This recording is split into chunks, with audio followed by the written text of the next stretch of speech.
مقدام بن مادی کرب رضی اللہ تعالیٰ عنہ ارشاد فرماتے ہیں کہ آقا علیہ الصلوۃ والتسلیم نے ارشاد فرمایا کہ اللہ رب العزت شہید کو 6 درجے عطا فرماتا ہے.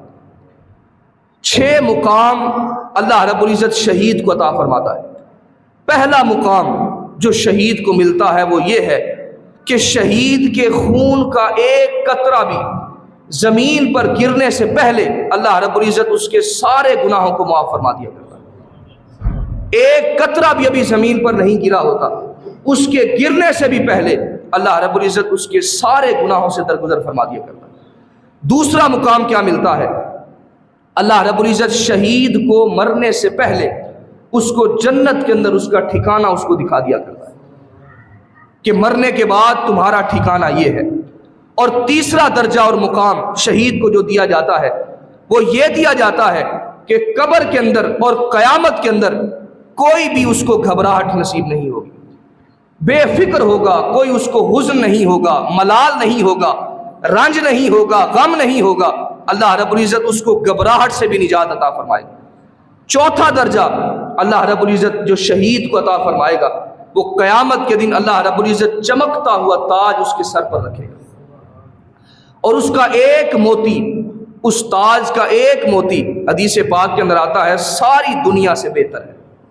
ساری دنیا کے خزانے کو ایک طرف رکھ دیا جائے اور اس شہید کے سر پر جو تاج پہنایا جائے گا اس تاج کے ایک موتی کو ایک طرف رکھ دیا جائے تو اس تاج کے ایک موتی کا پلڑا بھاری پڑ جائے. اللہ رب العزت یہ چوتھا درجہ شہید کو عطا فرماتا ہے. اور پانچواں درجہ اللہ رب العزت شہید کو یہ عطا فرماتا ہے کہ جنت کے اندر 72 حوروں سے اس کا نکاح کیا جائے گا. 72 حوروں سے اس کو نکاح کیا جائے گا. اور اللہ رب العزت چھٹا درجہ شہید کو جو عطا فرماتا ہے وہ چھٹا درجہ یہ ہے کہ اللہ رب العزت قیامت کے دن اس کو یہ اعزاز عطا فرمائے گا، یہ سعادت عطا فرمائے گا کہ شہید اپنے اعزا و اقربا، اپنے اہل و عیال، اپنے رشتہ دار، اپنے حلقہ احباب میں سے 70 لوگوں کی شفاعت کرے گا. 70 لوگوں کی اللہ رب العزت کی بارگاہ کے اندر سفارش کرے گا، شفاعت کرے گا، اور اس کی شفاعت کو شرف قبولیت عطا کیا جائے گا. حاضرین محترم، یہ 6 مقام شہید کو اللہ رب العزت عطا فرماتا ہے. اور اسی طرح اللہ رب العزت قرآن مقدس کے اندر ارشاد فرماتا ہے وَلَا تَحْسَبَنَّ الَّذِينَ قُتِلُوا فِي سَبِيلِ اللَّهِ أَمْوَاتًا بَلْ أَحْيَاءٌ عِندَ رَبِّهِمْ يُرْزَقُونَ. اللہ رب العزت ارشاد فرماتا ہے کہ جو اللہ کے راستہ کے اندر شہید ہو جاتے ہیں، قتل کر دیے جاتے ہیں، مارے جاتے ہیں، فرمایا ان کو مردہ نہ کہو، بل احیاء عند ربهم یرزقون، فرمایا کہ ان کو مردہ نہ کہو بلکہ وہ زندہ ہیں، اور اللہ کے ہاں ان کو رزق بھی دیا جاتا ہے اور ان کو وہ زندگی عطا فرمائی گئی ہے کہ تمہیں اس کا شعور بھی نصیب نہیں ہو سکتا. لہٰذا قرآن مقدس کے اندر اللہ رب العزت نے شہید کو مردہ کہنے سے بھی منع فرما دیا. یہ اعزاز، یہ مقام اللہ رب العزت نے شہید کو عطا فرمایا. عزیز محترم، یہ شہید یقیناً حدیث پاک کے اندر آتا ہے کہ غزوہ احد کے اندر جو صحابہ کرام شہید ہوتے ہیں اللہ رب العزت ان کی روحوں کو سبز پرندوں کے اندر منتقل فرما دیتا ہے، اور وہ سبز پرندے فرمایا کہ جنت کے اندر اڑتے پھرتے، جنت کے اندر کبھی کس تخت پر جا کر بیٹھتے ہیں، کبھی سونا چاندی کی کان پر جا کر بیٹھتے ہیں، اور کبھی عرش معلیٰ کے ساتھ جو قندیلیں لٹکی ہوئی ہیں فرمایا ان کے ساتھ جا کر لٹک جاتے ہیں. اللہ رب العزت یہ شہید کی روح کو یہ مقام اور مرتبہ عطا فرماتا ہے. حضرت حنظلہ رضی اللہ تعالیٰ عنہ 18 سال کی عمر مبارک ہے. ابھی 1 سے 2 دن ہوئے ہیں حضرت حنظلہ کی شادی ہوئی ہے، اور پہلی رات گزار کر ابھی غسل کی حالت کے اندر ہیں. اعلان ہوتا ہے الجہاد الجہاد.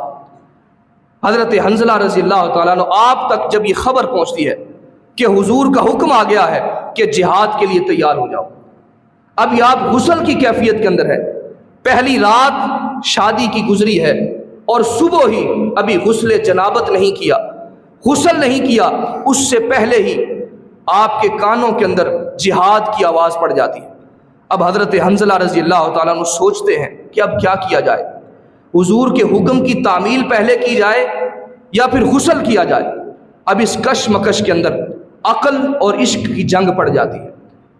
آخر عشق بازی جیت جاتا ہے. عشق کہتا ہے تیرے محل مینارے نو میں ٹھوکر مارا, میرا رانجھن مل جائے جی میں گزرے گزارا. عشق بازی جیت جاتا ہے. عشق فیصلہ کرتا ہے کہ سیدھا حضور کے حکم کی تعمیل کی جائے. اسی طرح غسل بھی نہیں کرتے اور جہاد کے اندر شریک ہو جاتے ہیں. غزوہ احد کے اندر 18 سال کی عمر مبارک کے اندر حضرت حنظلہ رضی اللہ تعالیٰ عنہ آپ لڑتے لڑتے وہیں پر شہید ہو جاتے ہیں.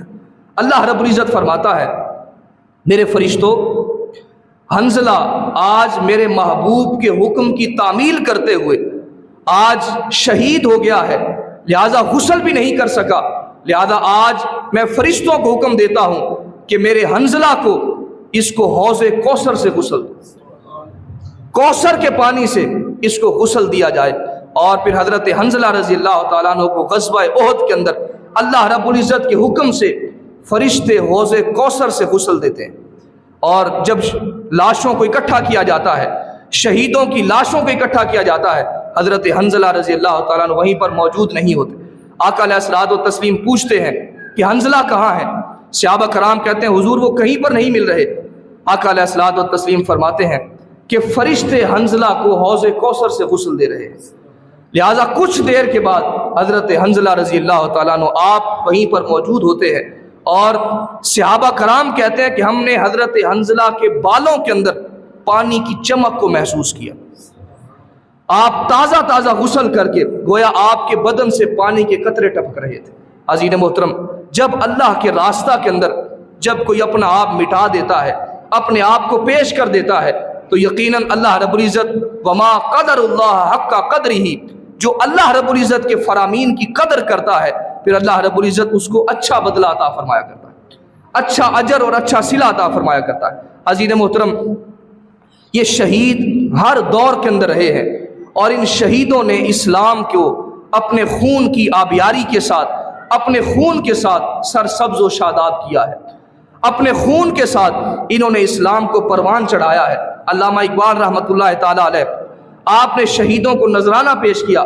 آپ کہتے ہیں یہ غازی یہ تیرے پر اسرار بندے, جنہیں تو نے بخشا ہے ذوق خدائی, دو نیم ان کی ٹھوکر سے صحرا و دریا, سمٹ کر پہاڑ ان کی ہیبت سے رائی, دو عالم سے کرتی ہے بیگانہ دل کو, عجب چیز ہے لذت آشنائی, اور شہادت ہے مقصود و مطلوب مومن, نہ مال غنیمت نہ کشور کشائی.